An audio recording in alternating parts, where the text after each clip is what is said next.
Assalomu alaykum hammaga. Bu meni YouTube'da va nihoyat birinchi har qaysi ma'noda uzun, ya'ni gorizontal videoyim. Buning uchun juda ham xursandman.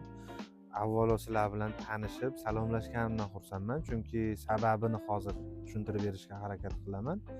Sababi nimada? Instagramda hozirgi kunda blogimni yuritib boryapman. Juda ham zo'r, ko'z tegmasin.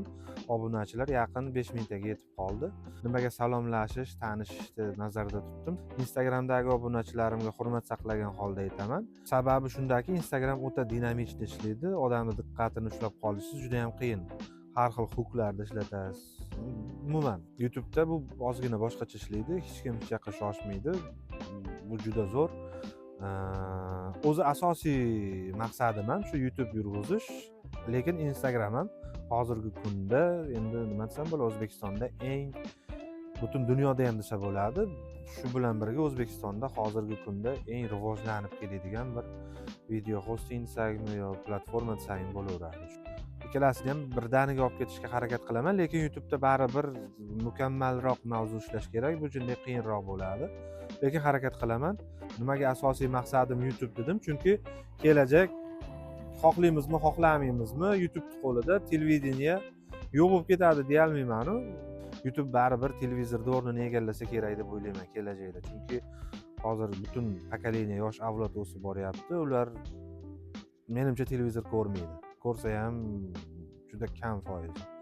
Shuning uchun harakat qilaman YouTube'da yaxshiroq kontent qilishga, yaxshiroq mavzularni olib chiqishga. Hozirgi kunda o'zim Yevropani Latviya davlati Riga shahridaman. Mehnat faoliyatidaman, ya'ni mehnat safaridaman. Qurilishda ishlayman. Ismim Dilmurod, o'zim Farg'ona viloyatini Beshariq tumani Yakatut degan bitta qishlog'idanman. O'sha yerda o'sib katta bo'lganman.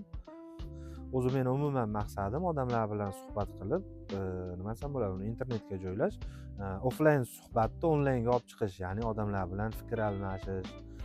Xullas, odamlar bilan gaplashish deylik. Hozirgi kunda Yevropada bo'lsam, harakat qilaman. Shu vizam poзволяет qiladigan, ya'ni vizam o'taydigan joylarga, shu davlatlarga borib sayohat qilishga, shu o'zimni qaysidir ma'noda kechirmalarim bilan sizlar bilan bo'lishishga harakat qilaman. Malades. Endi YouTube'dagi auditoriyamga keladigan bo'lsak, YouTube studiyada statistikani ko'rdim. Asosiy auditoriya menda shunda Rossiyada bo'lib qolyapti, chunki Rossiyada boshlaganman 2024-yil YouTube kanalimni ochganman, Instagramda. Endi hozirgi kunda ko'proq e'tibor berib, ko'proq video qo'yyapman YouTube'ga ham, Instagramga ham parallel.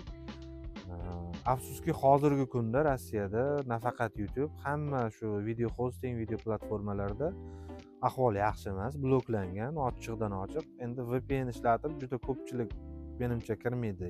Aynan YouTube, Instagramda ko'pchilik ishlatishi mumkin, YouTube'ga bilmayman. Chunki bunda nyuanslar juda ko'p, buni minuslari juda ko'p. Chunki bank sistemalari ishlamaydi VPN bilan. Xullas har xil chuqurlashmoqchi emasman.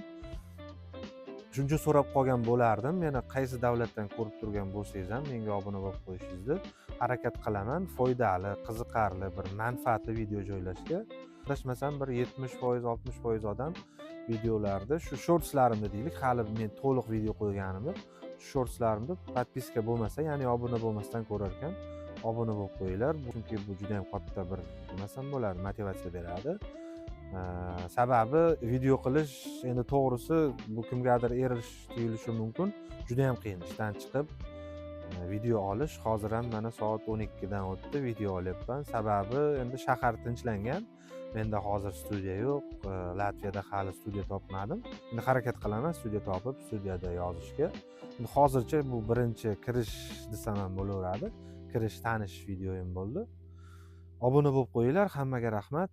Salomat bo'linglar.